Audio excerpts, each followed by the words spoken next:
Hey guys, Rob here. Today's video, I got an air gun that's going to be perfect for your bug out bag, get home bag, or just something to keep as an emergency hunting item. So I've got an air gun here that I want to show you guys that I think is perfect to put in your kit as an emergency item. It's perfect for hunting, it's quiet, and the ammo is extremely cheap. So let me show you guys what I got here. All right, so what we have on the table we're going to talk about first is the rifle itself. This is a 22 caliber. It's made by a company called Gamo, and the model is the Swarm Maxim. This is a Gen 1 edition. They do not make this rifle anymore. I had bought this a long time ago when I first got into air guns, but they do have a Gen 2 and a really nice Gen 3 version out that you guys can go check out. So this here rifle does not require an air tank like you guys saw in my previous videos. This is a break barrel rifle, so what it happens is it's a two-piece mechanism here. This is the barrel does not run all the way through here. This is actually an air tube, so you break this here open, cock it all the way back, and then that fills this with air. So every time you want to shoot it, you do have to break this action open. Gun comes with a really nice safety on it right there, and it does have an adjustable trigger. Comes with a standard scope, nothing special. I highly recommend that if you do buy this air gun to swap out the scope, but make sure you get a scope that is rated for a break barrel air gun, because the recoil is different on this gun, and I'll explain that here in a minute. Next thing is that it does have a shroud, so the gun is quiet for what it is. It is a magazine fed gun, so you press this button here and pull the mag out.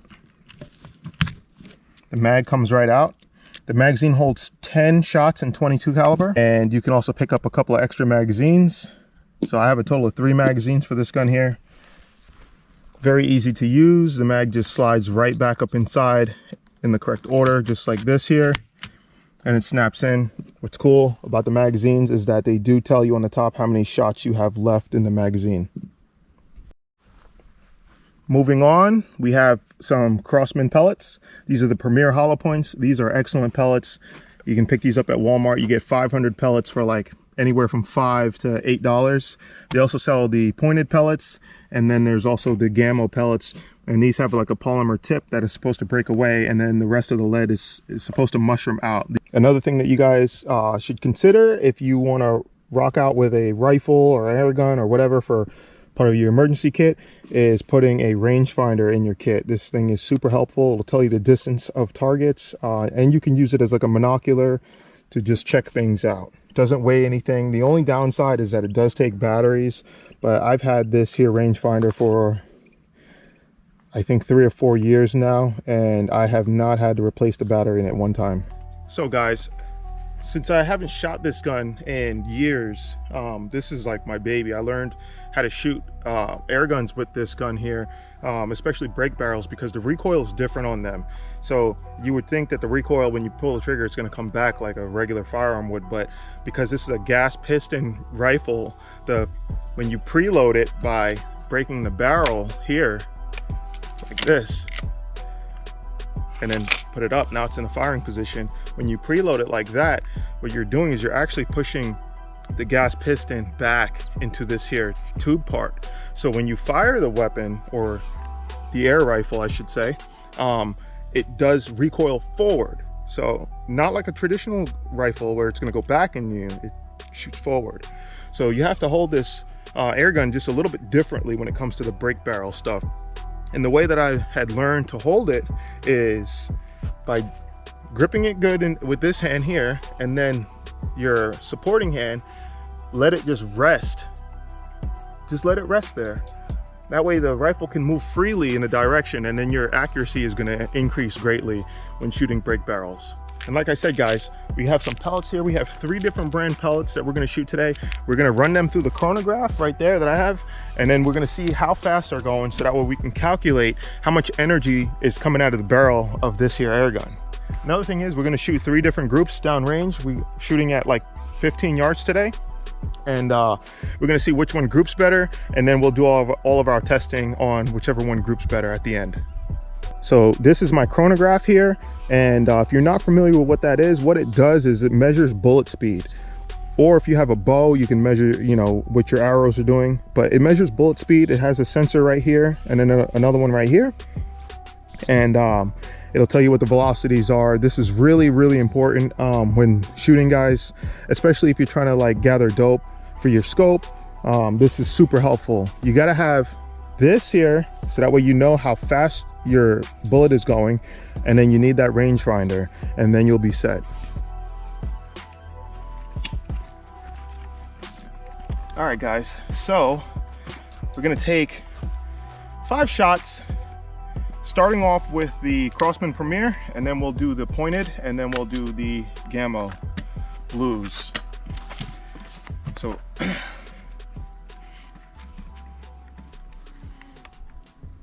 let's make sure the gun is cocked.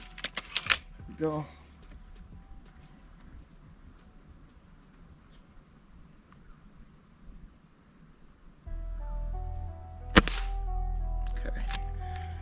That one went high because this rifle, I believe, is zeroed for 30 yards. So I'm gonna aim a little bit low.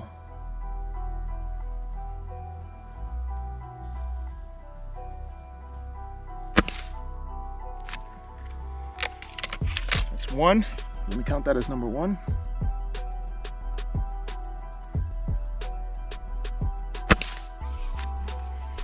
So you guys see, I'm in the habit of gripping this thing, and the first shot was high and to the right, and then as soon as I took my second shot and I remembered to put my hand like this, we just hit a bullseye.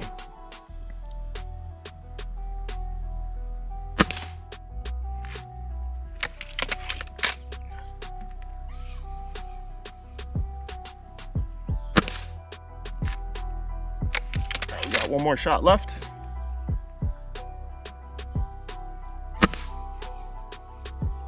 All right, let's go ahead and load another 5 in with some different ammo and see what happens.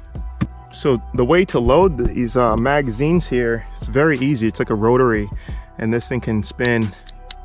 It's under spring tension. So you take your pellet and then you turn this thing till you have a clean hole where there's nothing there, and you just take your pellet and you feed it in, you just push it in a little bit, and it's done.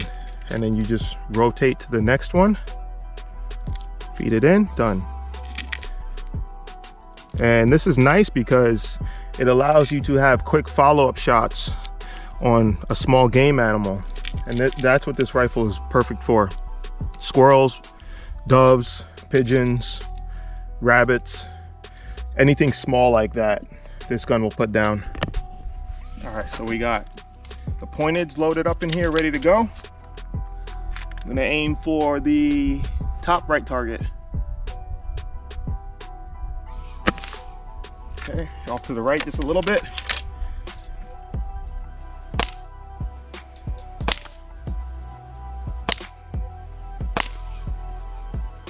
All right, so we have the Gamos all loaded up into the magazine. We're gonna feed it into the rifle, cock it, take another 5 shots, and see what happens.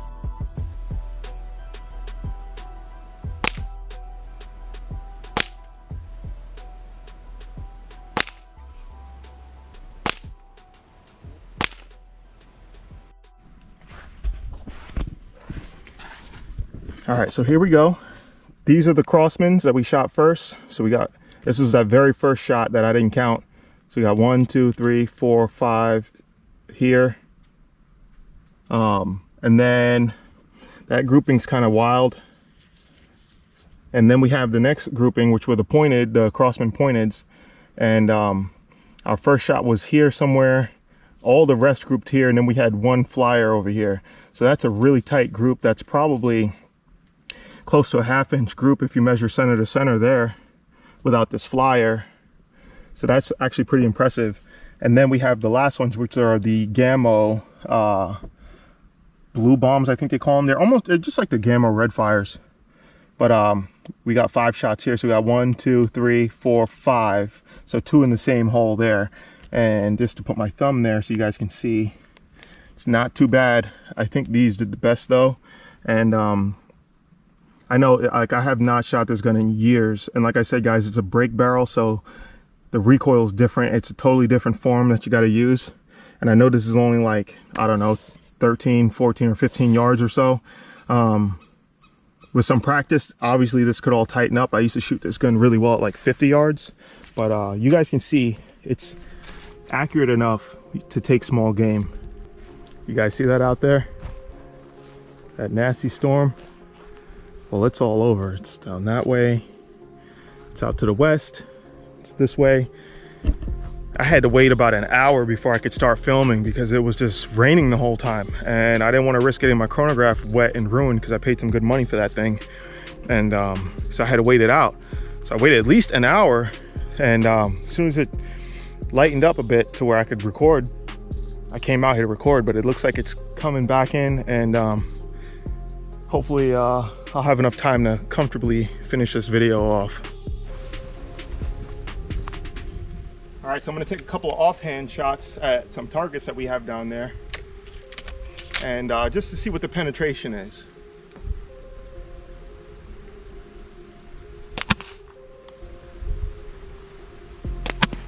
That was a hit. That was a clean hit. This storm is coming in, guys, and I'm trying to get the video done, trying to give as much information on this as I can without getting annihilated by this storm.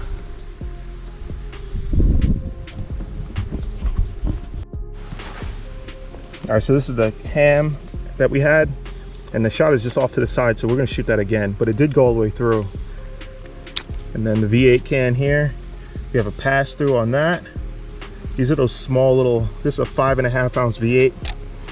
And then we hit this one pretty hard. This was a center mass shot, it looks like.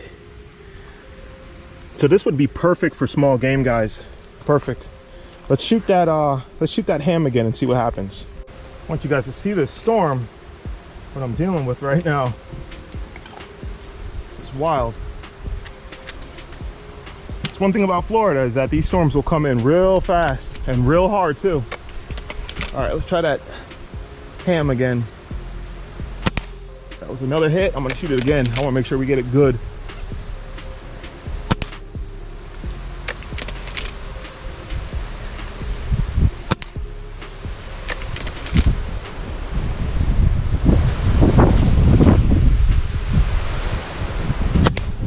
All right, I think that's enough. Let's go check it out. All right. So we have all those impacts you guys can see there, and it looks like all of them passed through it. So that's a big chunk of meat right there. I say it's a win, for sure.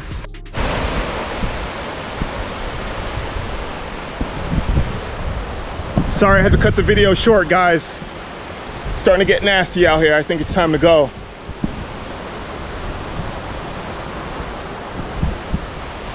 The temperature just cooled off a lot. It's almost cold out here right now. So it was just super humid a minute ago, and now it's kind of cold and chilly, so it's time to get going.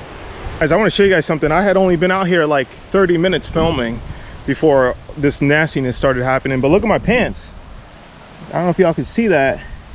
That's all sweat. That's how humid it is out here in Florida. It's so hot. Anyways, I took a couple of offhand shots over by the car, so probably about 30 yards away. Real fast, rapid shots, and I hit all three of these here up top, and then one more was over here, but it was rushed. The winds was blowing. I'm happy with that. I don't know what's going on with my chronograph. First time it's ever like acted up like that. I don't know, the velocities are too slow. I have no idea, but I'll mess around with it later and see what's going on with it, because I have never had issues with it. It kind of stinks that we couldn't check to see what the speeds were. I did calculate them a while ago, so I'll put the muzzle energy from a long time ago when I was measuring that gun before, and that way you guys have something to go off of. And as far as all the stuff in the video, I'll try to post links to everything just to make it a little bit easier for you guys to find if you guys are interested in all that stuff. I'm not sponsored by anybody. I don't get any type of commission or anything. I'm just trying to share the word and just put you guys onto some stuff that maybe you don't know about. All right, so with that being said, guys, I appreciate everything. Thank you guys for all the love and support that you guys show, all the feedback in the comments. I love talking to you guys, so comment down below, man. Let's have that conversation, you know, and I appreciate it, guys. So till next time, later.